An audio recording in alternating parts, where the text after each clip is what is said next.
Hello, everyone. Happy Saturday and welcome to week 7 of our Nikkei Block Party. I'm so excited to be here with all of you at the end of this week that was themed around Nikkei incarceration abroad. And I'm so excited to share all of the art and work and artists who we have gathered here tonight. So to get us started, we're going to begin with a fan favorite, another karaoke song from Kanji and Friends. And also, I'd like to remind everyone to please sign up and register for karaoke, which will be happening on Friday night, August 7th at 8 p.m. Pacific time. So a little late for those of us on the East Coast, but definitely still worth it. Bring your friends, bring your favorite karaoke song. We are ready to go, and hopefully Kanji's video will inspire you. And right after we hear another wonderful song from Kanji and Friends, we will hear poetry from Carolyn Nakagawa and Laura Fukumoto, who are two Japanese-Canadian artists who work together on the Yonsei Mending Circle and are also spoken word poets. So they'll be sharing some work with us, and I'd encourage everyone to check out the Powell Street Festival, which is happening this year online and right now. So after the block party, head on over to the Powell Street Festival telethon. We can put the link in the chat. But I'm so excited that Laura and Carolyn shared some of their work with us. So I hope you enjoy.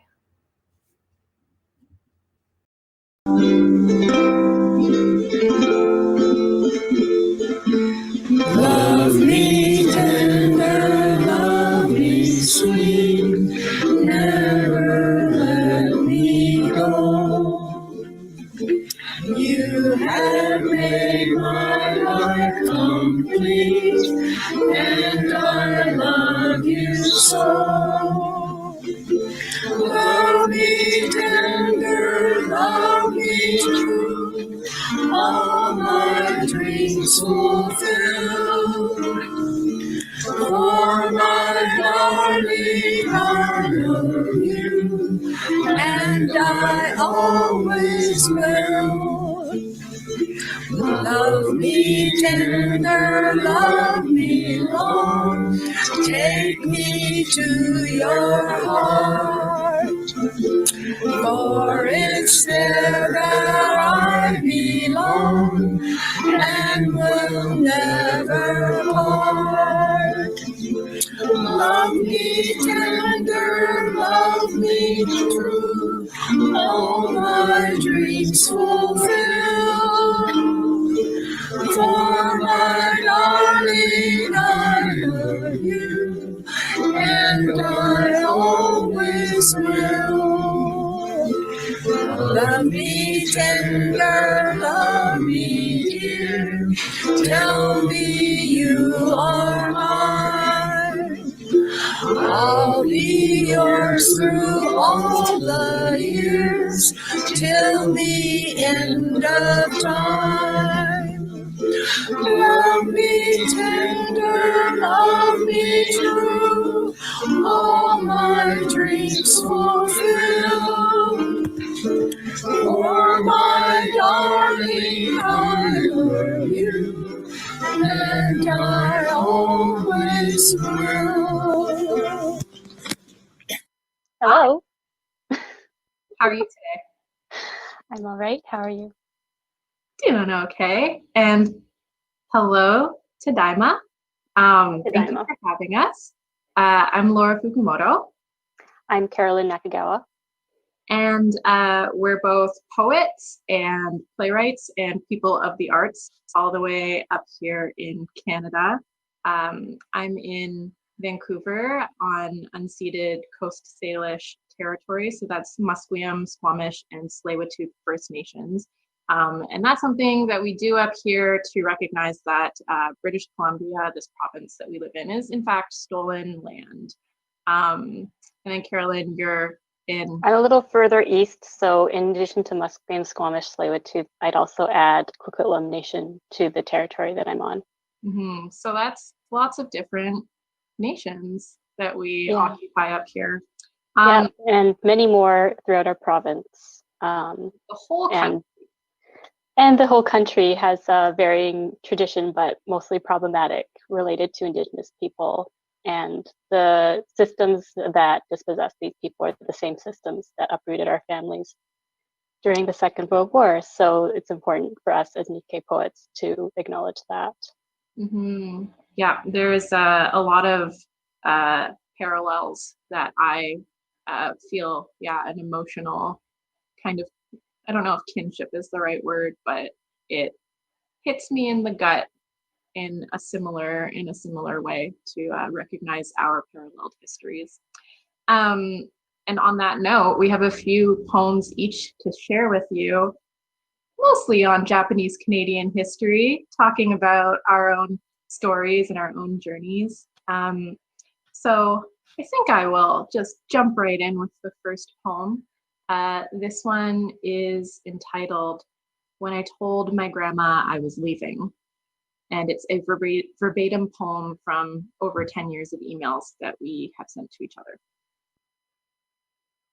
She said, "You'll love BC, but be prepared for some rain in the banana belt.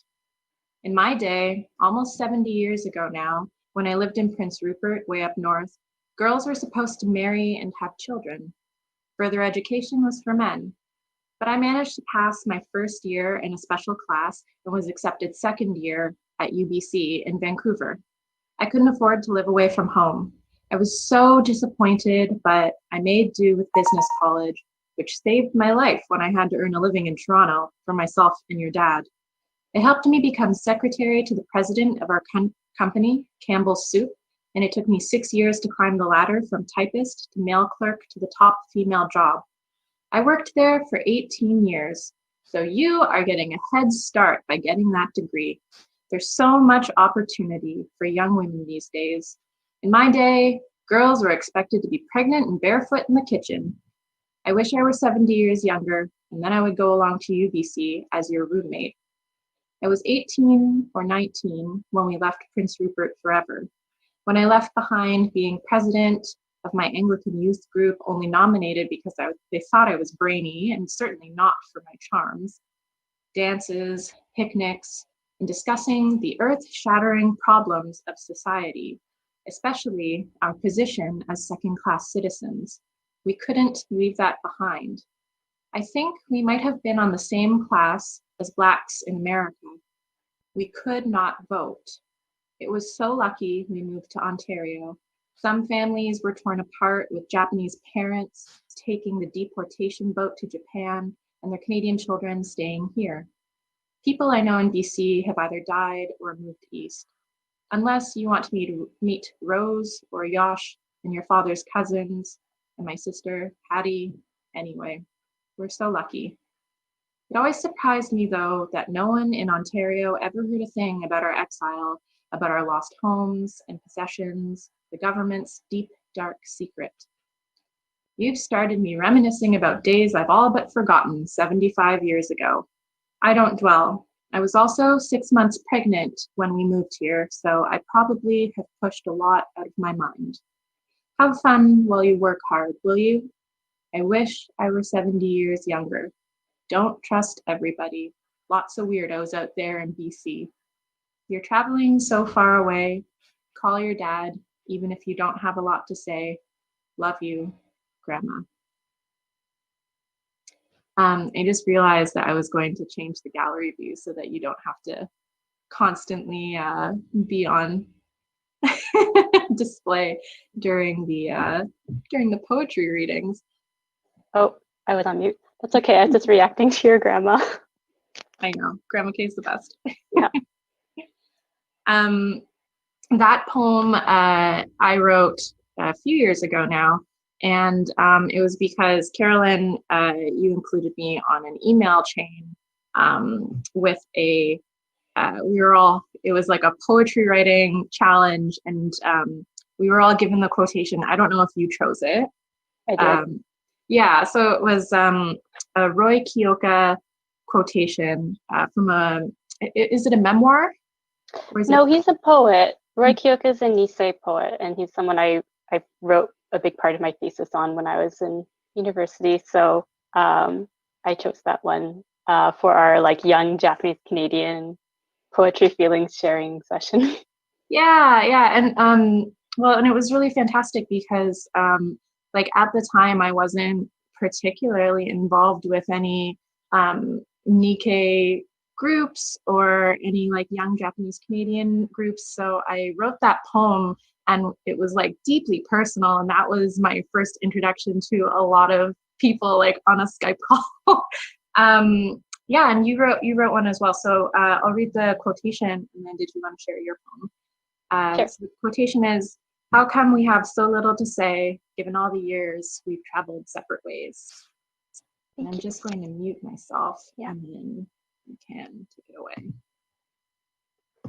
So we both wrote a poem from that quotation by Roy Kyoka, and my poem is called Tegami, which is the Japanese word for letter, but I also wanted to think about the literal meaning of the word, which is te, means hand, and kami means paper. Since we met, a mirror is less like a tool and more like a talisman, a small one to hang on my neck, to rest on my heart. I have been walking an arc of this wide circle, keeping my pack light, barely noticing the curve. I've been tracing the shape of my lifeline and letting it leave my palm. Let's give up on language so we can find it again, sifted through memory and time's dust. The things I can hold I will offer to you, whether or not they are silent. A packet, a morsel, a song. The past is your own map, a route traveled grown strange. All these years, we've known only separate ways. We have so much and so little we need to say. Write it anyway. I really, that was beautiful. I like what came to me that time you read the poem was that there has been so many different conversations happening simultaneously right now about responsibility and reparations and and it's not just started in the States. I think there's been a lot of inciting incidents, but there's just I think what I'm working on and struggling with right now is like properly courageously and honestly like telling my story and not holding things back for the sake of other people and for the sake of or finding myself like unimportant. I don't know if you feel the same way, but that's something I've been struggling with recently. Like there's just been so many there's such a reckoning, I think is maybe the word Dion Brand say recently. Yeah, and finding both the ways in which you're important and the ways in which you're unimportant are both so important, right? Or important, are both so palpable right now. To balance, like what we were talking about before, the systems that make all these big things happen in the world are systems that have hugely impacted us in other ways. But like, I think most insidiously in like the very small ways, in the ways that we kind of just like brush away and we're like, oh, well, that's unimportant. Like, I think often those are the things that pile up the fastest and hurt the most later. And those are the things that wake you up in the middle of the night years later. Mm-hmm. And write it anyway, and record it and mark it as important. That's what stuck out to me that time.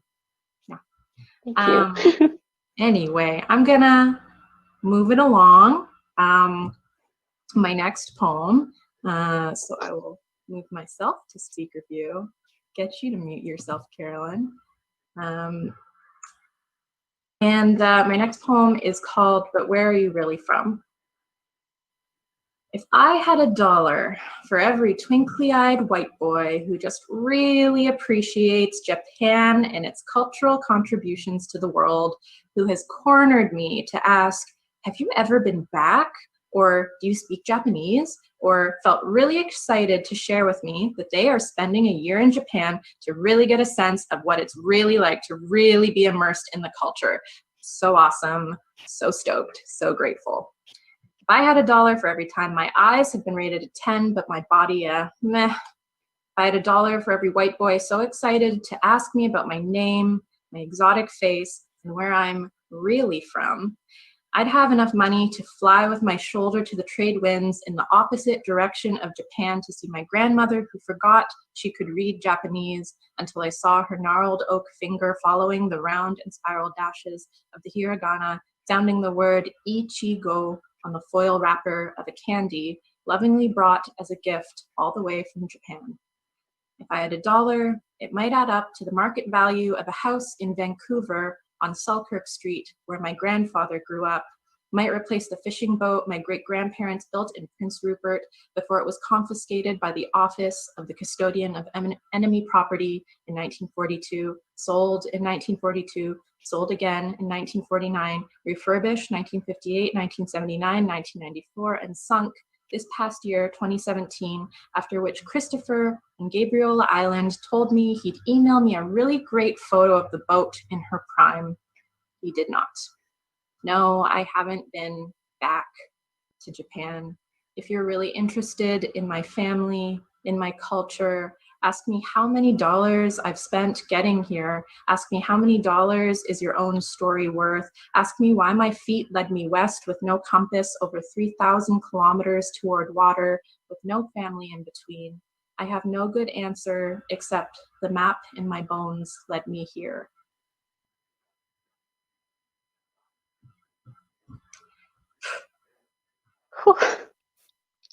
That's my spicy poem.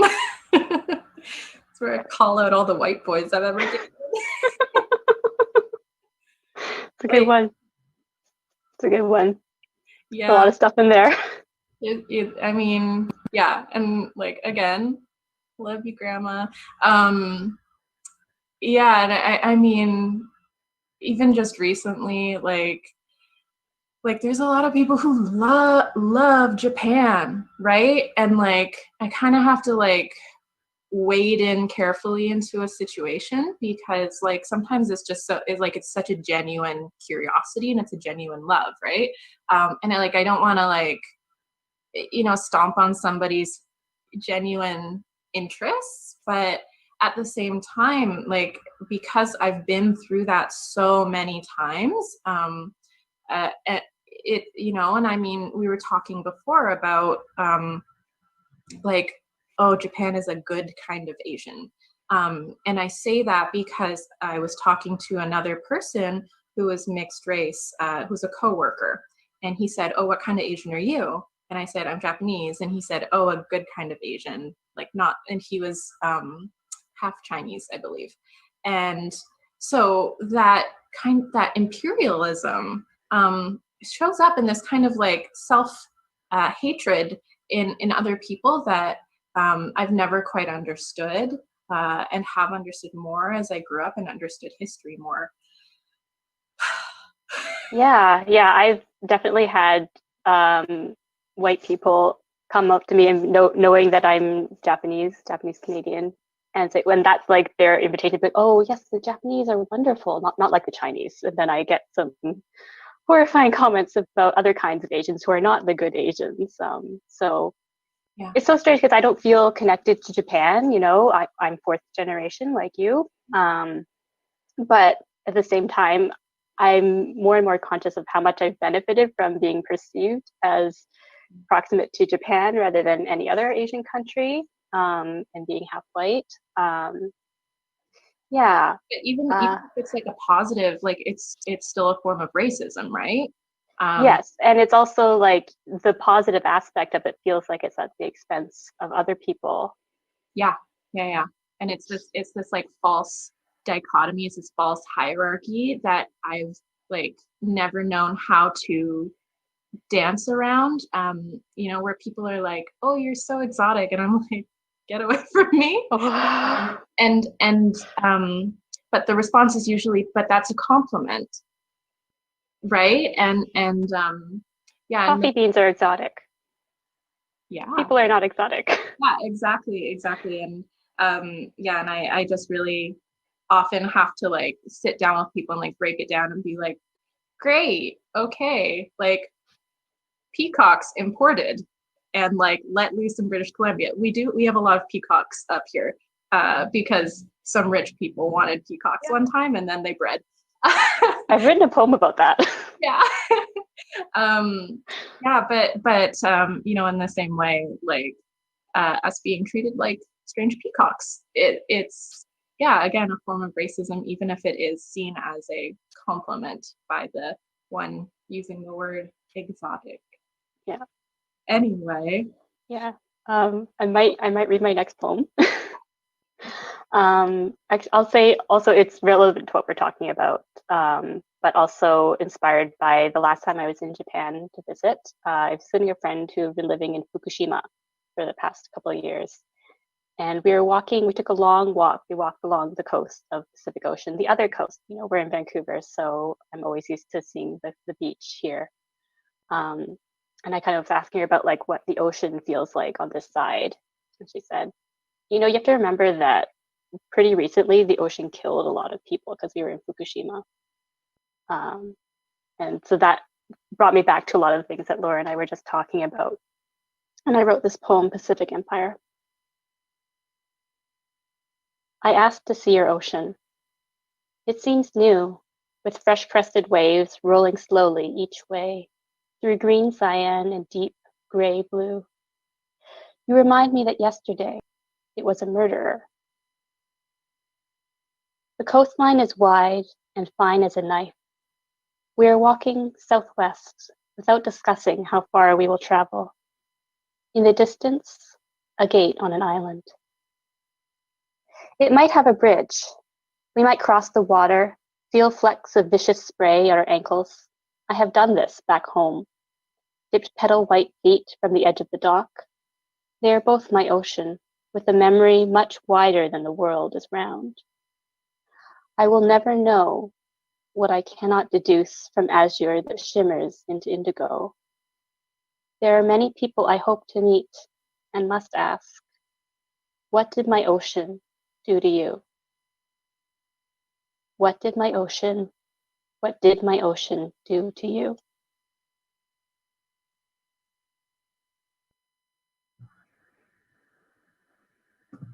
I love that poem too.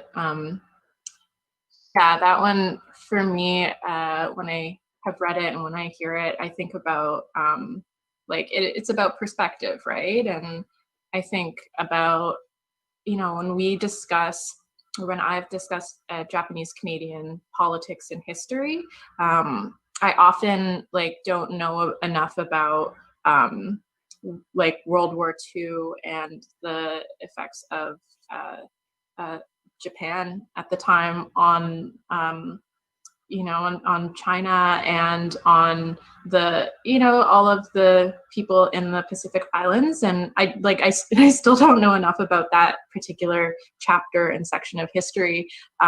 So there's a lot of, I think, the effects of trauma radiating outward through diaspora and all of us who are generations removed. Yeah, and also our personal families were not part of the Second World War in Japan because we were here and we experienced internment, but that doesn't mean that we don't get that put on us by other people. Yeah, for sure. And so even still, it's all of these stories exist like simultaneously and like equally loud next to each other. And yeah, it's interesting to kind of contend with, like, I love the Pacific Ocean on this side.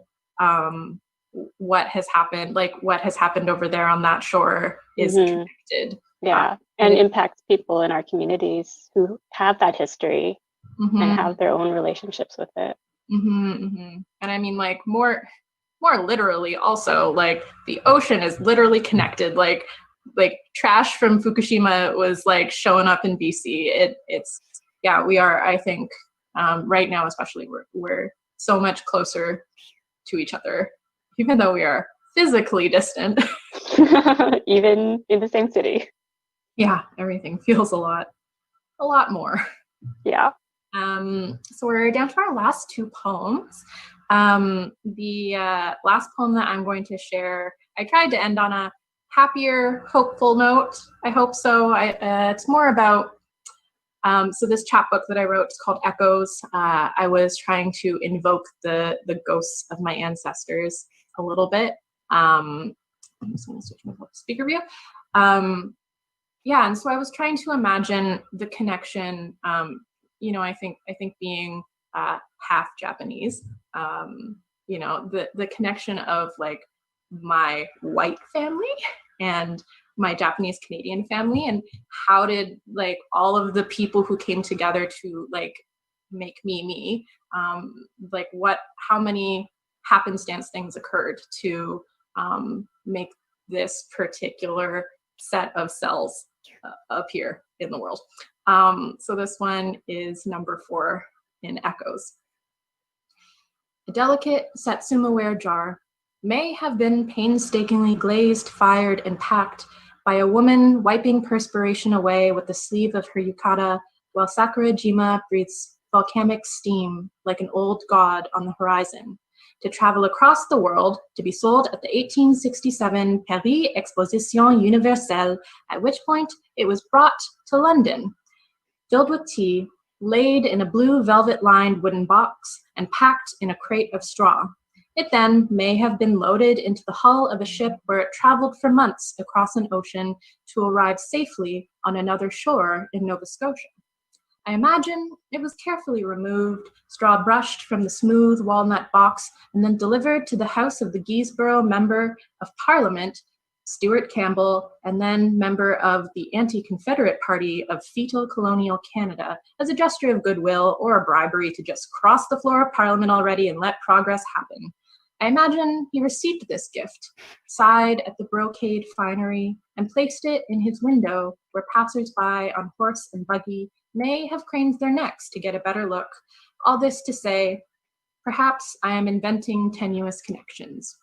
Perhaps connection lies in the story, and perhaps a well-traveled gift is a tenuous connection to a future collision we cannot yet see. The perspiring woman in Kagoshima may have washed her face in the water of the bay, scraped paint and porcelain from between her fingers, and wondered, what gods will my grandchildren pray to in this changing world?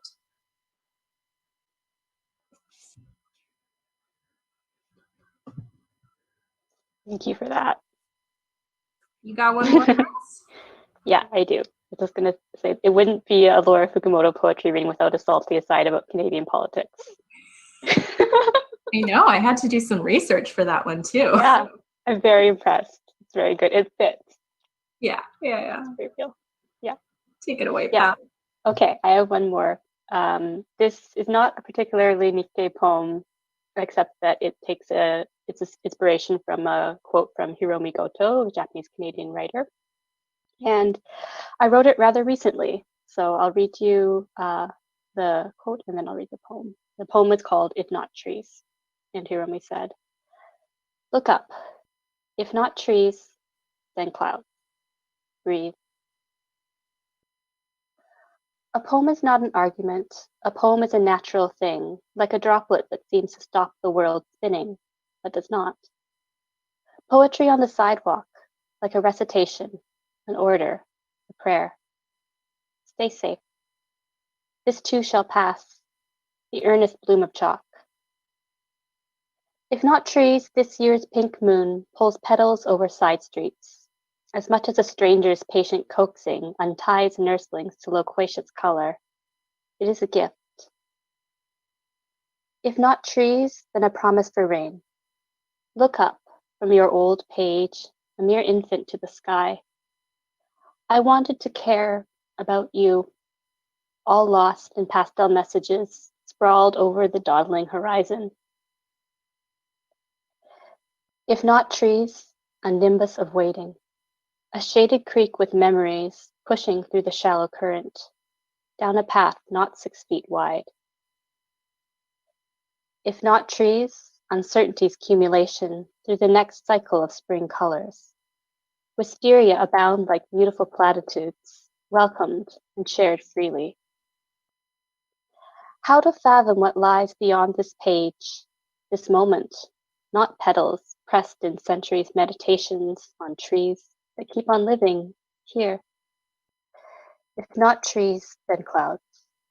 If not clouds, an invisible tendril caressing unsigned gardens that breathe for you, nameless citizen of this impossible present.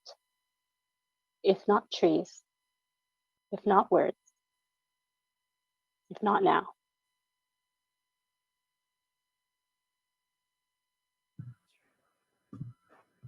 Cal. Yeah. I like wherever you are in the world, thank you for joining us. I don't think you know what Vancouver is like in spring. It is just covered in petals and flowers. We are a hashtag blessed up here with like cherry blossoms and wisteria, and like that has been the blessing of this time. Yeah, lots of long rambling walks. Yeah, and I think that's kind of preserved a bit of our sanity over here. Yeah. Okay. Hey, it's been great. Yeah. Poet next to you, my friend. Yeah. Carolyn. As always. Thank you so much, everyone who is watching us too. Yeah. So again, I'm Laura Fukumoto. I'm Carolyn Nakagawa. Thank you for listening to our poetry, and check out the rest of Tadaima. I believe there's probably a website you can get information from. I'm sure there is. And thank you so much to the organizers. Okay. Mm-hmm.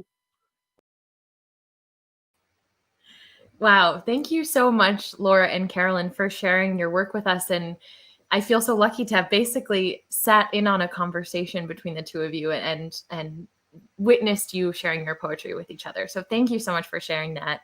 What a wonderful conversation. I just want to take a second to introduce the next two videos and explain some of our thinking behind them, because I think when we were putting this particular block party together, we were thinking about this theme of Nikkei incarceration abroad and thinking about what incarceration and family separation and removal meant for our broader Nikkei community outside of the bounds of the United States. And also then thinking about how Carolyn and Laura began their presentation with acknowledging the tribal nations on whose land they currently reside, which just made me think even more about the way that all of these histories are layered and intersecting and interconnected in all of these different ways. And I love how Laura talked about wanting to, and I'm quoting her here, properly, honestly, and courageously tell these histories, tell her own story, tell the histories of her community and the stories that are so often silenced. And so these next two videos are contributing to some of that work of sort of uncovering and calling for justice and repair through art. So the first video you're going to see is a song from Gaby Oshiro, who's performing with her band called Urusai. And Gaby has a really fascinating story, and I'll drop a link to some of her writing in the chat so you can read about some of her own work. But she was born in Argentina, so she's Japanese Argentinian, and her father was one of the desaparecidos. So he was disappeared by the Argentinian government in 1977. And so Gaby writes a lot about how her art, both visual art and her music, is a way of trying to sort of explore that past and connect with her past, connect with her father, who was taken from her when she was 5 years old. This experience, not of the World War II incarceration that we've been focusing so much on, but another Nikkei experience of forced removal and family separation in a sort of unimaginably tragic way. So we're really, really thrilled that Gaby recorded some music for us to share. And the next video is one that some of you watching along might recognize. It's created by Evan Kodani, a fantastic filmmaker out at JANM in LA, who's helped us put together the opening ceremony for Tadaima and the closing ceremony. And he made this video about Tsuru for Solidarity's action at Fort Sill last summer. And we wanted to include it here as a way of sort of reminding, not that many of us need reminding, but really highlighting a lot of the work that Tsuru for Solidarity is doing to call attention to ongoing incarceration and detention and family separation. And thinking about, thinking beyond national boundaries as we've done for this whole week. And hopefully as we will take forward from this pilgrimage, and thinking about the meaning of the past and our ancestors and how they've shaped us to be who we are today and how we carry that legacy forward. So thinking about what it means to combine art and activism and history and storytelling to show the way that art in its many forms can give shape to our histories and our demands for justice and repair. So please enjoy these next two videos. I hope that they make you think about ways that you can use whatever art form comes most naturally to you to express both your own story, your family's history, and how we can work together to build a more just world. And this is Logan on drums, and we are Urusai. And this is one of my songs called Don't Love Me Anymore.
'cause you don't love me anymore.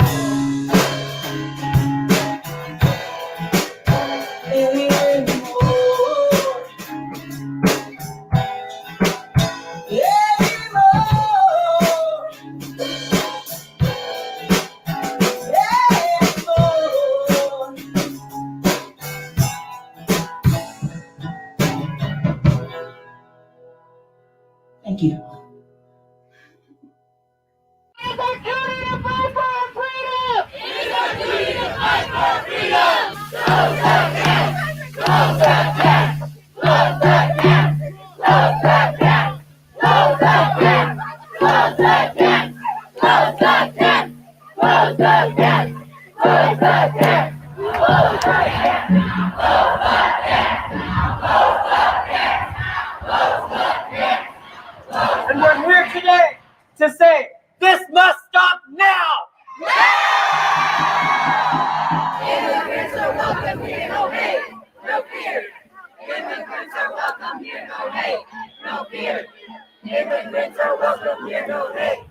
We're here because back in 1942, 700 Japanese immigrants were held.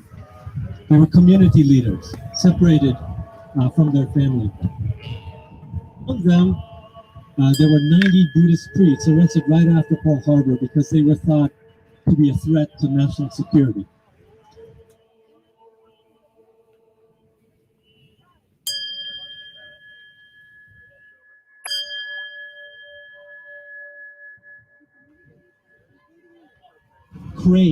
Cranes made by Japanese American community members around the country to support what all of you are doing here. Cranes folded very carefully by also Buddhist communities and temples around the country, 5,000 cranes.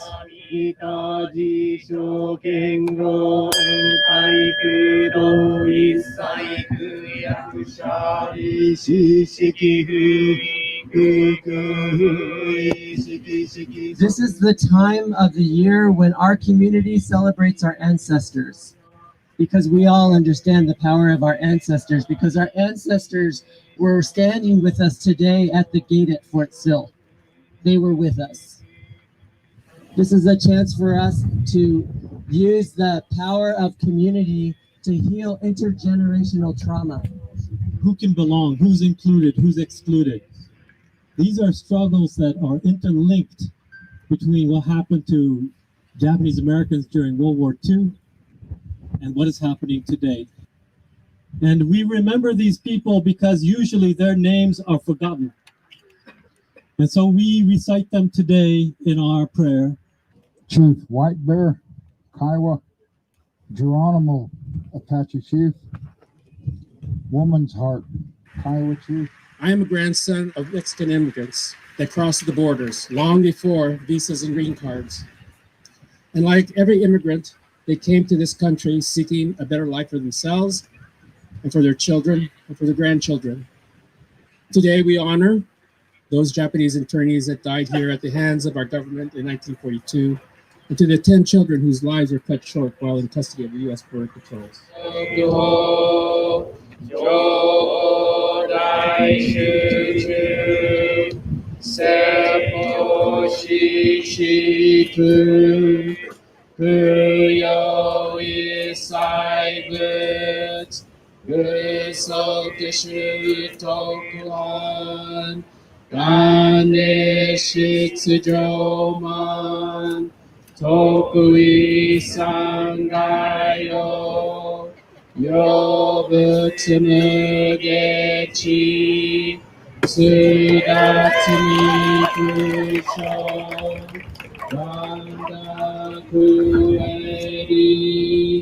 Toshi Saisho San Shiganya Koka Daisen no Kando Kokusho Tene.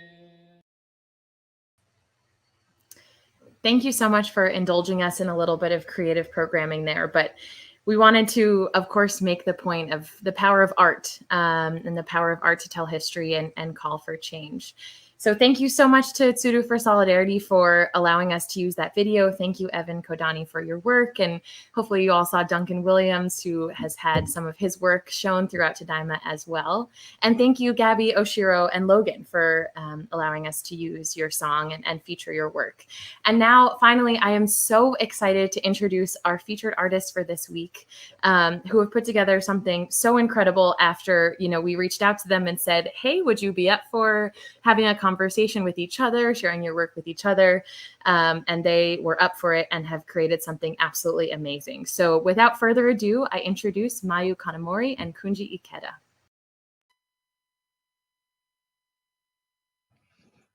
Hello, everyone. Hello, everyone.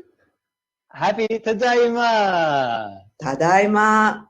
I hope you're having a wonderful pilgrimage, and we're so honored to be a part of it. My name is Kunji. And I'm Mayu. Welcome to the block party. Absolutely. and an international block party. Absolutely. Where are you coming from today, Mayu? I'm in Sydney, Australia. And what about you, Kunji? I'm in Calgary, Alberta, Canada. And we were brought in to kind of speak to the Japanese culture going on in different countries outside the US. And so we're so glad to be here, speak a bit about our experiences and about our art. And with that in mind, Mayu, would you like to explain a little bit about your artistic practice? Yes, sure. Before I do, I just want to say that Kunji and I'll be taking questions and answers at the end of the segment. So stick around and keep your questions handy. Totally. Yeah. Okay. Well, basically, I'm originally a photographer. I started as a press photographer, working in newspapers. So my earlier works mostly tend to be like documentary photographs, and I used to cover subcultures. But after a while, I also began doing audio interviews, and then that made me put together the audio oral histories that I was collecting with my still photographs, strung it together with live narration. I come from a performing arts family, so I naturally kind of started going into making slideshows with narration. And, well, very much like a bunch of different ideas coming together to tell a full story? Yeah. So I've got an idea or a story that I want to tell, and so I would show pictures and talk about it, and also play some of these recordings. But basically, for me, I guess the medium doesn't really count. It's basically, I've always been like jack of all trades, master of none. So I just, for me, whatever is available at the time, so that I could say what I want to say or tell a particular story, is how it's happened. And I work with musicians and dancers too, so maybe you and I one day we might collaborate. I hope so. Yeah, absolutely. Yeah. And recently I've written a play. So, in that collaboration, I worked with directors, composers, who was also a live musician on stage, worked with actors and other theater creatives. So I think the play that I wrote is called Yasukichi Murakami Through a Distant Lens.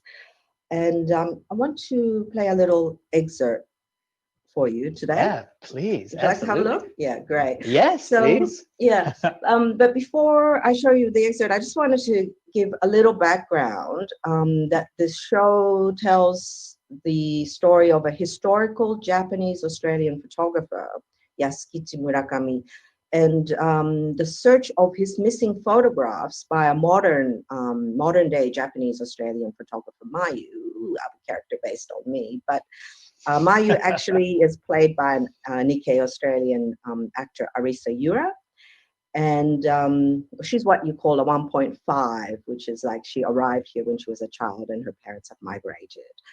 And you also see Murakami's ghost, who's played by actor Kuni Hashimoto, who is a Issei or first-generation migrant.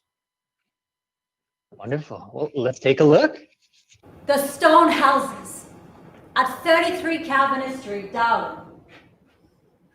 Yasukichi Murakami, a Japanese photographer, opened his photography studio here in 1935. In 1897, at the age of 16, Murakami traveled from Tanami in Japan to Cossack in Western Australia aboard SS Sarada. He came looking for gold, but he found himself working as a shop clerk for Takazo Nishioka at the Nishioka Emporium. Later, he became a photographer. Early photographs taken by Murakami at the Nishioka photo studio in Bru. These were the first photographs of his that I found. These portraits of Japanese who lived in Australia in the early 1900s are proof that these people once lived here.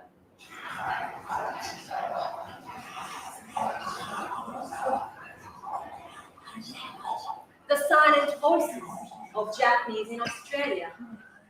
I keep hearing them. Voices of the many forgotten Japanese who lived here. Forgotten because the violence of the war has wiped out the memory of those that came here to work and make this place their home. I can hear their whispers. To be remembered, or is it to be recognized? I hear them in the wind, in the surf, in the desert, in the fields. Through their burial here, they're now part of the landscape of this place.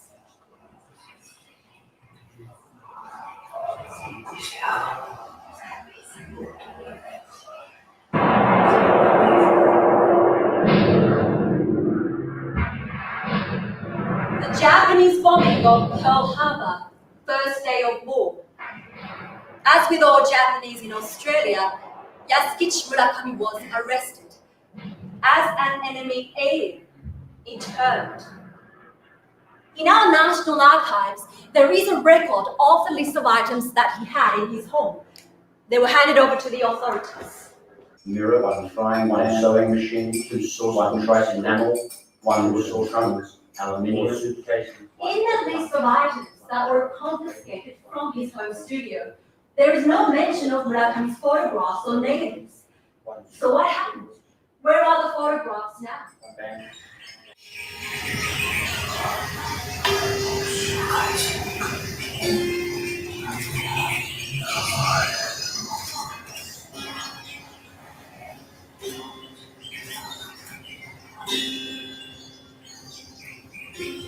Why are you taking so many?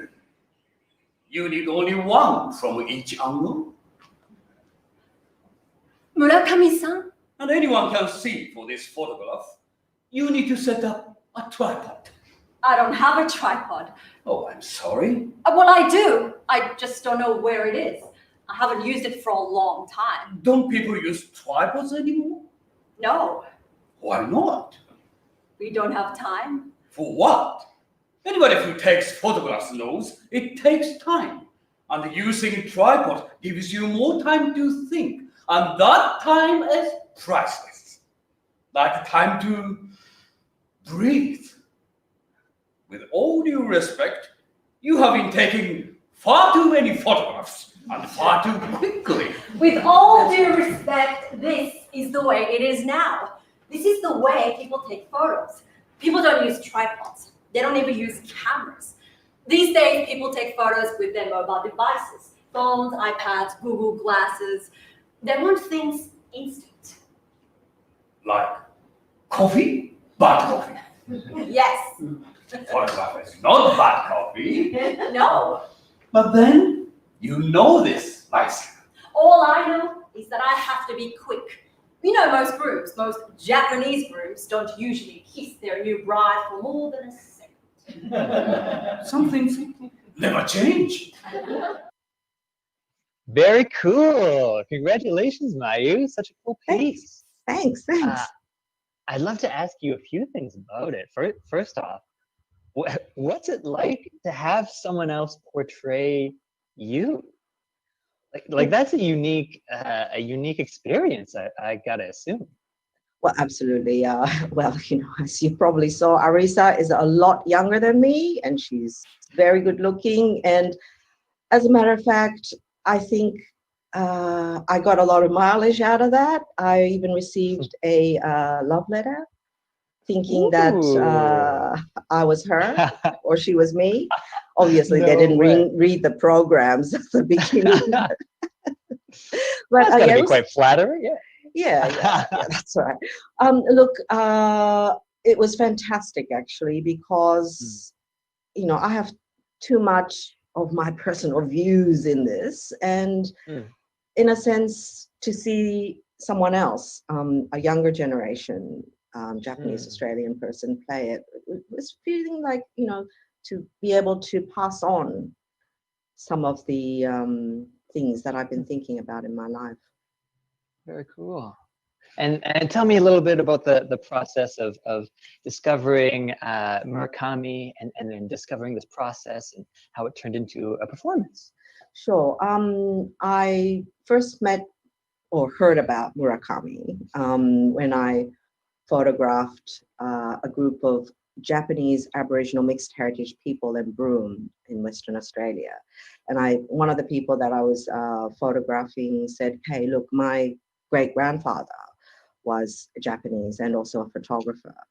So and ever since, I wanted to do some research, but once I started doing research, I found out that Murakami was not just only a photographer, but he was an entrepreneur, and he was also an inventor.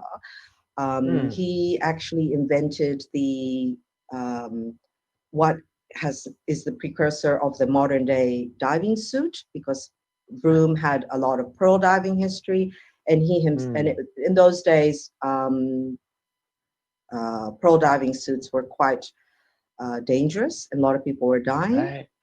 So he's invented this, and he's put a patent on it, and he was just putting on the final touches of it when he was interned.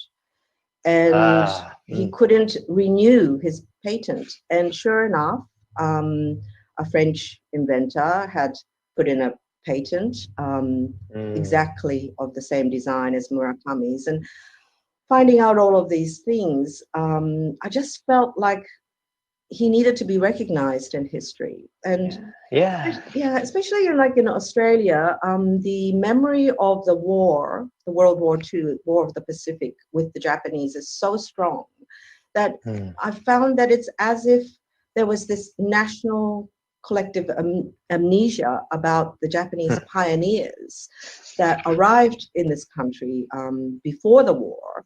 It was as if the history between Japan and Australia began with the bombing of Pearl Harbor. Wow, and now we're starting to get some overlap, absolutely, in what's happened in our countries. But a really fascinating figure, and I'm reminded of a quote you said earlier about Jack of all trades, master of none.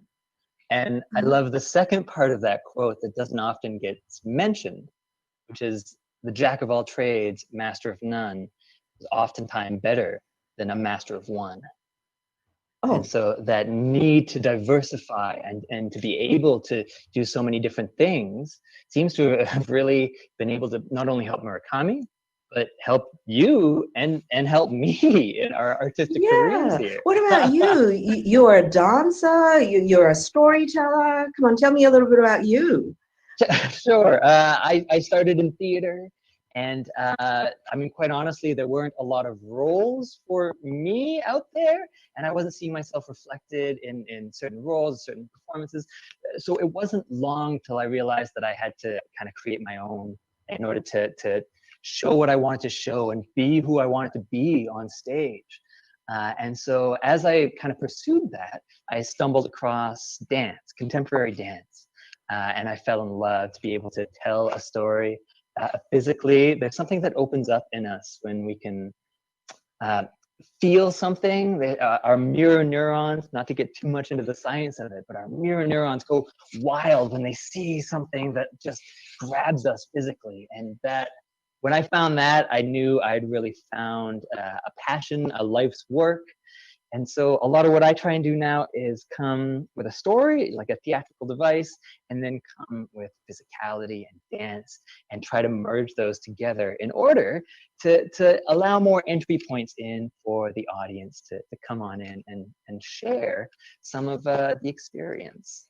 Well, you're so good at it. Like I was watching some of your work and I was like, I want to learn how to move too. You might be able to teach me. Absolutely. Well, absolutely. We all have our own ways of dancing, even if that's like sitting in a chair doing this. We can dance through our days, and as long as you got a body, oh, you can dance.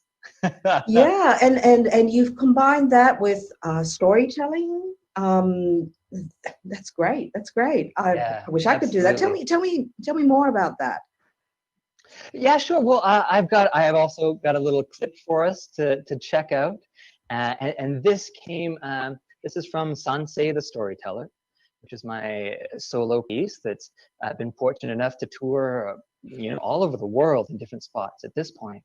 And it was kind of an experiment of seeing if I could overlay a lot of these ideas. And it's centered around my family's experience with the Japanese internment in Canada. And the heart of the piece came from the idea that if the Japanese internment didn't happen, I wouldn't have been born. So the story kind of unwraps all the experiences with that healing lens, the silver lining lens that some positive things can happen after these really, really dark experiences. And one of those positive things just happens to be my life. Yeah, so we can check out a little clip, and then I'd love to tell you a little bit more. Okay. Beautiful. Check out this clip of Yonsei the Storyteller.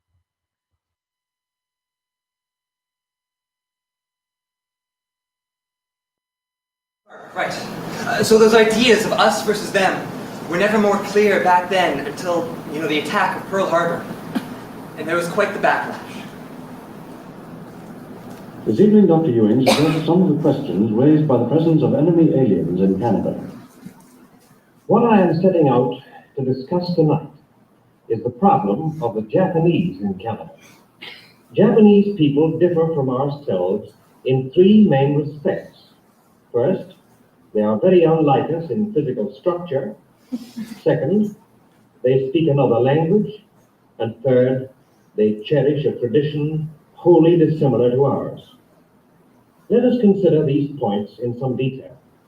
Neither language nor traditions form a hopeless barrier. The Japanese can, under certain circumstances, adopt English as their mother tongue. What, in the second place, about traditions? This is a far more subtle matter, since it involves the whole question of loyalty. So long as the Japanese live closely together, their traditions will endure. They will look to Japan for their ideas. They will cling to the culture of their forefathers. Their hearts will be warmed by Japanese history and achievement. Japan will be their spiritual home. Now, all this is not compatible with Canadian citizenship. Two steps must be taken. First, the Japanese language schools, which are centers of traditional teaching, must remain closed. And second, the Japanese communities must be so broken up as to compel these people to associate fully with Canadians. Japanese traditions are so wholly unlike our own, and in many respects so antagonistic to our own, that many generations must pass before they are extinguished. This brings us to the question of physical structure, the nub of the whole problem as far as most Canadians are concerned. Bodily configuration, facial features are strictly hereditary and cannot be changed as language and traditions can be changed. Apart from racial intermarriage, they are quite beyond the scope of significant modification. Here then is the chief point at issue. What are the probabilities of racial assimilation through intermarriage? What chance is there that those now here will marry our sons and daughters? From the purely biological point of view, any race on this earth could intermarry with any other, and such marriages can result in offspring. There is, that is to say, no biological reason why the Japanese in Canada cannot be assimilated. I mean, there's a little pearl of silver lining right there. Thank you, Mr. CBC guy. See, yeah.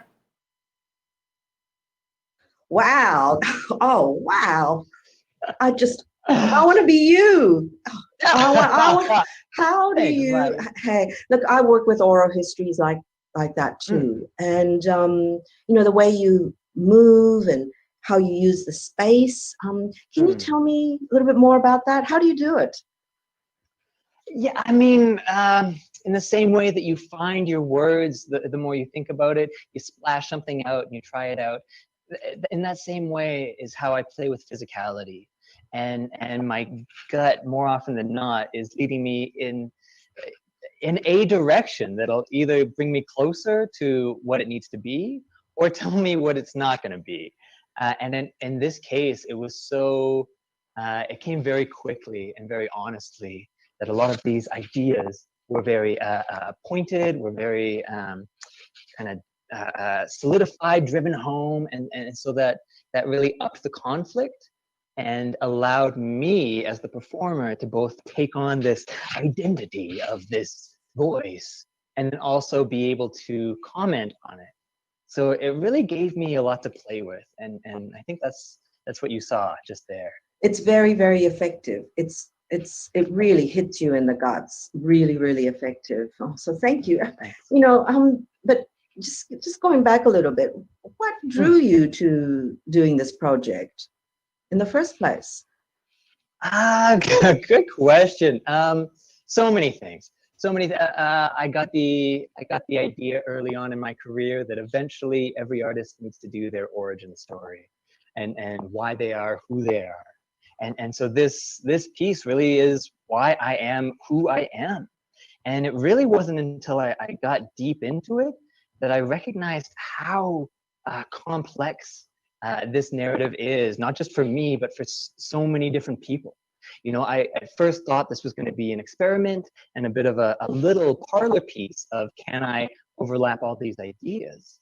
And it wasn't long until the feedback I started getting was all these people who were sharing stories of trauma, all these stories of historical persecution, of racism, and this became such a real flashlight for me to see out into the dark spaces that the Canadian government hasn't really been showing that story.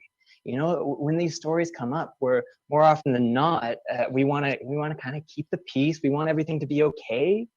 But you know, when you look back at some of these stories, you look back at like some of these stories you hear, it's beyond belief, the degree of fear and racism and how that played into the narrative.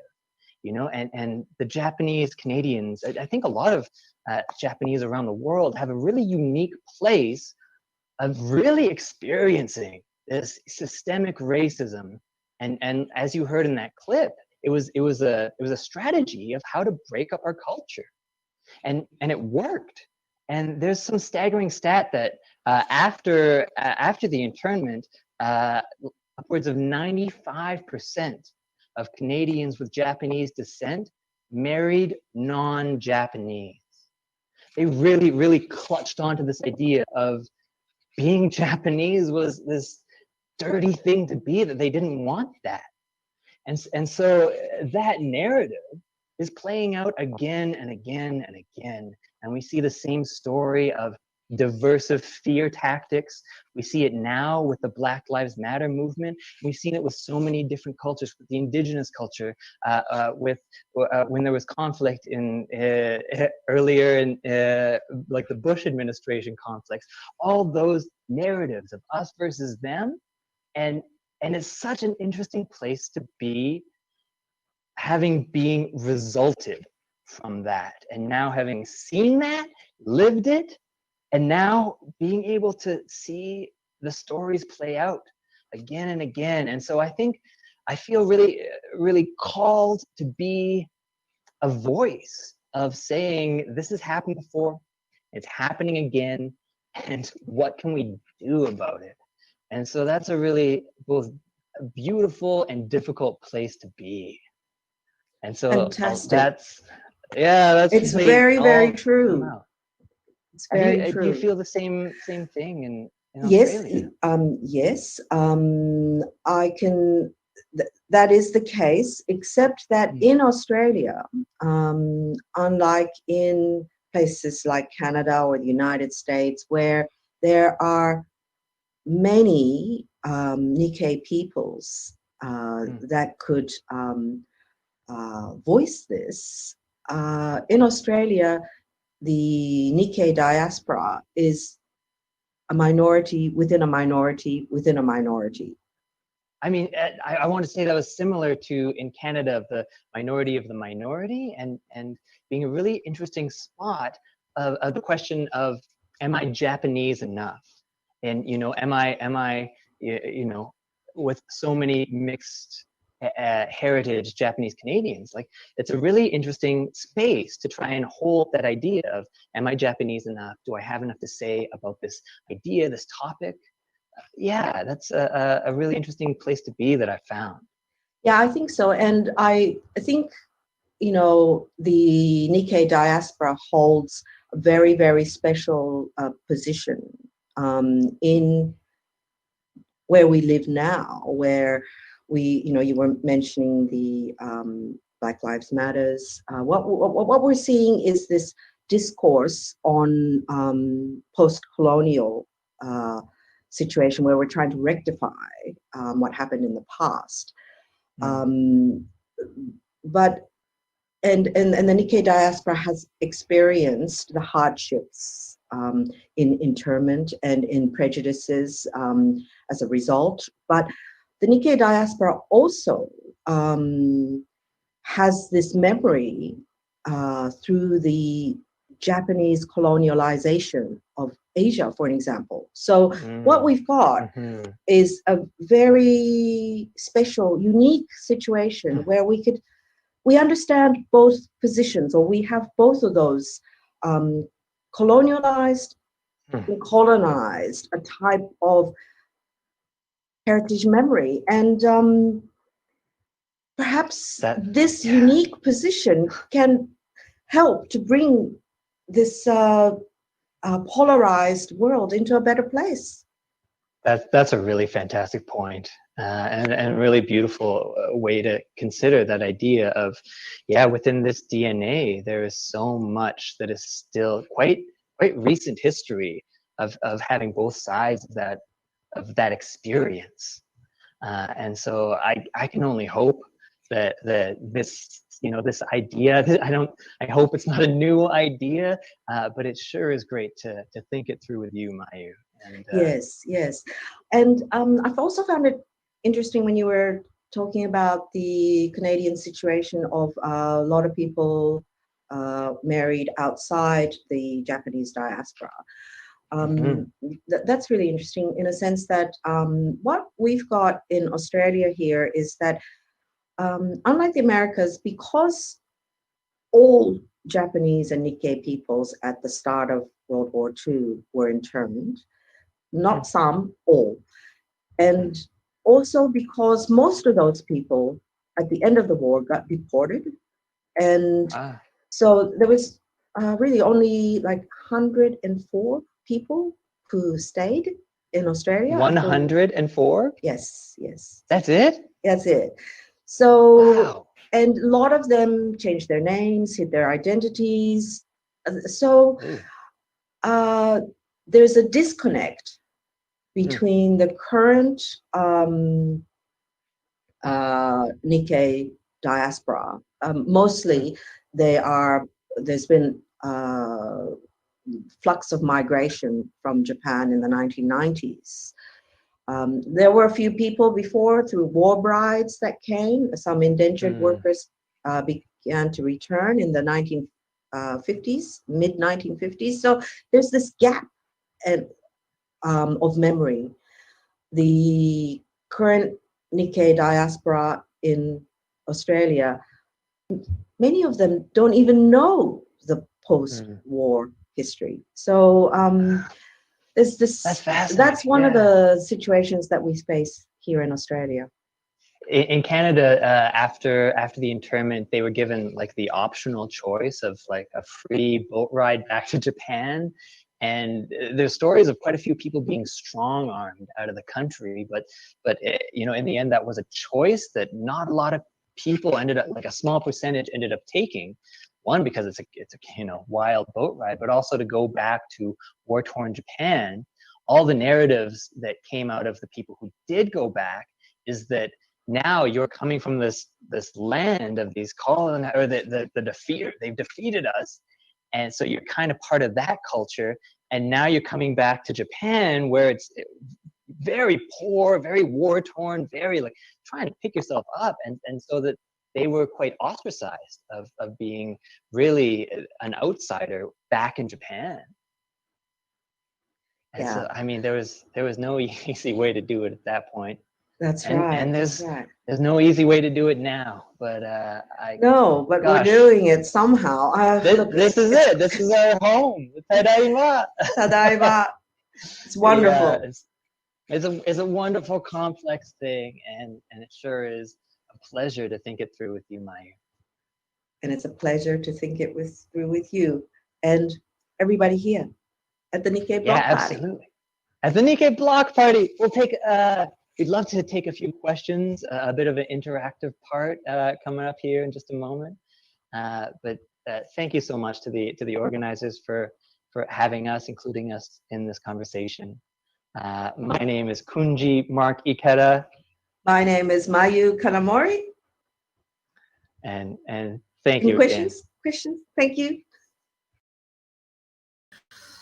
Yay!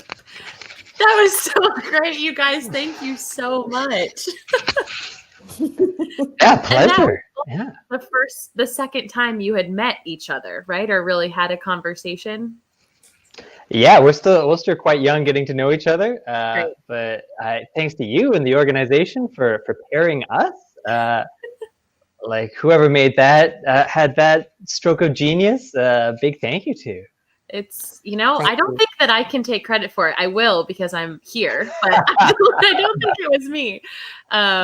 But yeah, thank you so much. And I know we have some questions coming in from the chat, but Mayu, I know you also had a question you wanted to ask. Yeah, there's something I'm really dying to ask Kunji.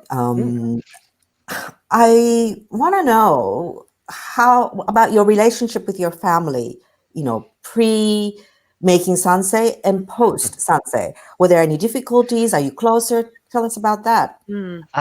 I'd say, well, I mean, I'll start by saying I'm pretty sure my aunt, and uncle, and maybe my parents might be watching. But on the whole, I'd say it brought us way closer, way closer to not only to ask certain questions and to get that history out in the open, but the fact that it was additive to my life and my practice and my profession. And there were definitely times when I was younger that I felt that like my aunt and uncle and my father didn't always get along. and later on in life, it felt like it was kind of recognizing that Japaneseness in them, perhaps. And so they all kind of went their own separate ways. And when I performed the show in Vancouver the last time, marked it was right around that time, and it marked the first time since the death of my grandmother that they were all together in one room. Wow. So yeah, it really has become a bit of a I'm really honored that it's helped kickstart a lot of conversations, especially with me as kind of this adult human person rather than the little nephew, you know.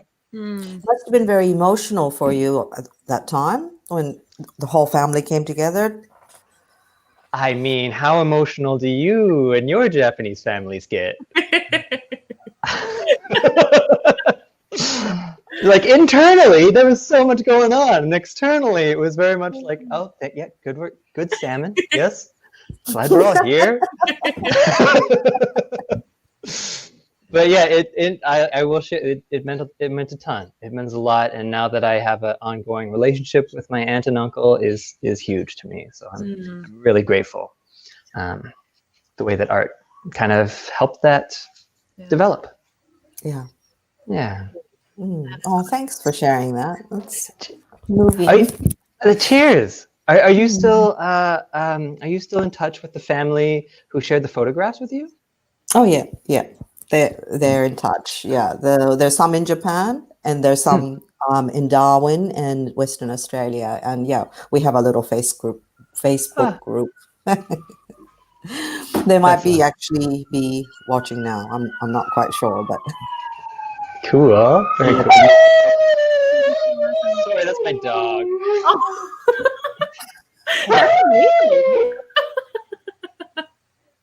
I thought it was a closer in siren. He sings to the sirens. Oh my goodness.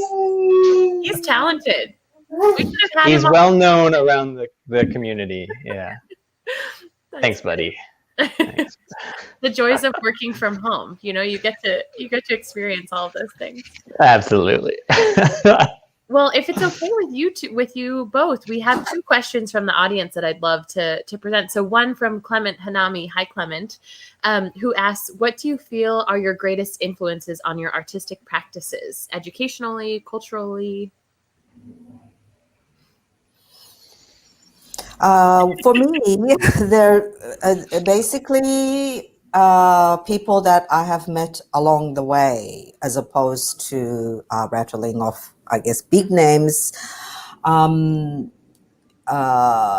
Definitely, my ex was a big influence. He was a journalist and a storyteller and brought me into photography.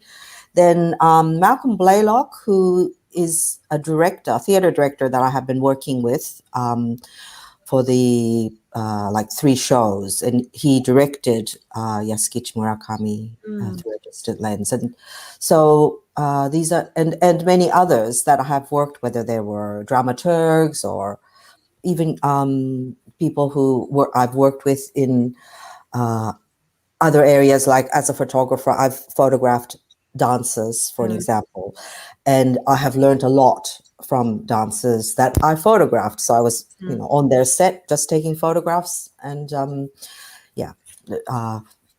Umare, who's a dancer here, Buto dancer, and Testi Quincy, who's also a Buto dancer. So I've learned a lot from people I work with. Yeah, I'd say similarly. I've been really blessed to have a ton of like mentors who have taken an active role in my development. Jerry Thurston, Jerry Trentham, Val Campbell, but Denise Clark and One Yellow Rabbit here in Calgary have really given me so much in terms of physical theater and how they work together. And then I would say I was fortunate enough to be cast one of, I think, 4 non-Indigenous members in a cast of the original Making Treaty 7, which was this cultural initiative in Calgary, Mokinsis, where the Blackfoot and the Tsuut'ina and the Stoney Nakoda nations are traditionally called home here. And Making Treaty 7 was a huge cultural reflection on how a lot of the intersections of the settlers and the Indigenous communities came together and shared land, and a lot of the trauma that has been systemic. So that was a huge thing culturally, and I guess educationally to me. And it kind of, a lot of the time I was like, I don't know if I should be here. Like, there's so many beautiful, honest stories. And it wasn't until I told the story of my own, like, if it wasn't for the Japanese internment, I wouldn't be alive, that I really felt like, oh, okay, I can come to the table. Like, there is enough here that I have to offer. And so that really opened up my eyes to the greater world socially, I'll say. Wow. Yeah. And I think that sentiment, Kunji, is so powerful of just, if not for this, I wouldn't be here, and finding that silver lining, as you call it, but it's part of the complicatedness of these histories is dealing with that, that we come out of these. And so what does that mean for our lives and our work and our art? And yeah, it's a powerful thing to think about. That's right, and it's the possibility of it being so uplifting. Right. There's so many ways we can go, but as you say, like we're here now, right? And all those things that happened in the past that are still happening out of our control. It's not our fault, but it's our responsibility to recognize them and see what we can do. I love that. Together. Yeah. I love that. And we have another question from Kimiko Mar, who is backstage producing this session right now. Thank you, Kimiko, for everything. But Kimiko asks, let me go back to her actual question. Where in Japan did Canadian and Australian Nikkei come from? Were there particular areas? In Australia, there were, of course, they were from everywhere, but mostly in Kii Peninsula, which is Wakayama Prefecture, and like Mie Prefecture. Mostly for men, they were like indentured workers. In the case of Australia, the pearling industry and the sugarcane industry.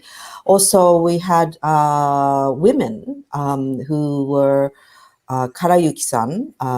They work mainly from Amakusa, which is in Kumamoto Prefecture, and also from Shimabara, which is Nagasaki Prefecture. Those were the main areas, but of course from everywhere. And in Canada, my answer is I have no idea. I'm sure someone smarter than I has that answer. But it has not come across my research. It's a great question. It's honest. I'm sorry. No, it's okay. Yeah, I'm sorry. It's great. No, it's good. And I'm sure some of our programming from this week has some of those answers as well. So we'll encourage folks to go back and watch along. That's great. And if it's okay, 2 more questions. One from me, but first from Ken Mochizuki, who's watching along, who asks, for the enemies of Japan during World War II who had Nikkei in their countries, were they all engaging in some form of cultural genocide of the Japanese in their countries? So that's a great question, Ken. A complicated question. Yeah. Okay, well, in Australia, in the internment camps itself, my understanding was that the treatment was not too bad as far as the guards treating the internees are concerned. But cultural genocide, well, the fact that every single Japanese and Nikkei people were interned, as opposed to a part of them or suspicious ones, well, they were every single one of them were rounded up. So that kind of puts a situation where they could practice certain amounts of their culture in the internment camps in a very limited way. But in Australia is very, what happened was Australia took on internees, civilian Japanese Nikkei internees from other Pacific nations, like New Caledonia, for an example, New Zealand. So there were a whole bunch of different kinds of Nikkei people put together in the one place. And that also caused a lot of different issues within the internment camps. And the fact that most people were sent back after the war, sent to Japan. Some have never been to Japan, but they were sent to Japan. And only a handful of people remained here. That, you could say that it wiped out the culture. Similarly, in Canada, as you heard from that clip from Sansei, that was a professor from Vancouver, speaking about not only what needs to be done, but what was being done at the time. So it's historically noted that Canada's treatment of the Japanese and Japanese Canadians during this time was a lot harsher than in the United States, which goes against some narratives, perhaps, which is interesting. But everything from the full taking away of all the belongings and selling them off. And also the Japanese weren't allowed back on the coast. They were forced away from the coast until 1949. They weren't allowed to go anywhere near the coast, where there had been a burgeoning community. Japantown had been established. The fishing industry was huge, and all of that was absolutely taken away. And the planning of the government of the breaking up of the culture and the breaking up of the language was really, I mean, it was really well done, because it was really invasive and it worked.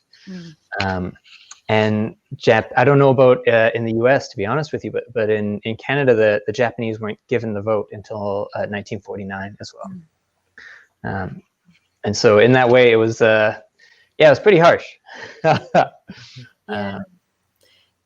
Yeah, and it's, I mean, I know within my own family, my grandparents then never really spoke Japanese with my dad at all. And so we grew up with, this kind of total separation. But at the same time, I think as we're thinking about healing and talking about art, bringing our families together and our communities together, you see the sort of emergence of a new kind of culture of Japanese, American Japanese, Canadian Japanese, Australian art and culture that looks different than it would have, I'm sure, if this hadn't happened in the way that it did. But I think watching both of your clips and talking with you about your art, like, this is incredible. And I'm so happy that this exists the way that it does and the work that you're doing. So thank you for all of that. And that sort of leads me to my final question here, which is, what are you working on now? What has this pandemic experience been like for your art, and what do we have to look forward to from both of you? I've gone online, so I'm not making theater just at the moment. I'm working on a project called Untitled.Showa, which is 5 years ago, I found bags full of photographs. There are about 300 photographs of Japanese people taken in Japan in a flea market here in Australia. And the stallholder there told me it came out of a deceased estate in a place called Geelong. And we have no idea how these photographs came to become part of a deceased estate. Who was it? We don't know. So I've moved all the photographs online, and we're hoping to repatriate them. Wow, that's incredible. Cool. Lovely. Exciting. That seems like your next show is written for you right there. I myself, I'm trying my best to stay active and stay creating. I'm working on a script. I'm trying to create Crime and Punishment into a piece of physical theater. Wow. I'm working with a second project. I'm working with a spoken word poet to combine poetry and contemporary dance, and that's wordplay, the play on words. And the last, which I'm very, very excited about, speaking of what's going on in this new world of art makers, I've just been greenlit. I got a grant to create a series of Japanese Canadian podcasts in which I'll be interviewing actors and dancers specifically who have created work about their heritage, about being Japanese Canadian. And so Carolyn Nakagawa, who we heard from earlier, had a podcast that started in 2014, and so she'll be involved in this kind of reboot of Sounds Japanese Canadian to Me, Stories from the Stage. Wow, that is so awesome. We will have to follow along with that. Please do, yeah. Well, thank you both so much for doing this. Thank you for doing the time zone magic here. I just told you this is what time it is in my time zone. Let's figure it out. So thank you so much for being here and sharing your work. This has been so wonderful. Thank you so much. Yeah, it was a real pleasure. Thank you both. This was lovely. This was great. Thank you. And to all of you watching at home, thank you so much. We're going to roll the credits now. But thank you so much to Kanji and friends. Sorry, I've got Kunji on the brain. Kanji and friends, Carolyn Nakagawa, Laura Fukumoto, Gaby Oshiro and Logan, Lisa Doi, Evan Kodani for that Tsuru video, and of course, Kunji Ikeda and Mayu Kanamori. This has been a really wonderful week of programming, a wonderful block party. Please remember to register for karaoke on Friday. And stay tuned. We only have 2 block parties left, so you know they're going to be pretty special and involve dancing and you all participating as well. So thank you so much. Thank you, Kimiko and Royce, as always, for behind the scenes work. And see you next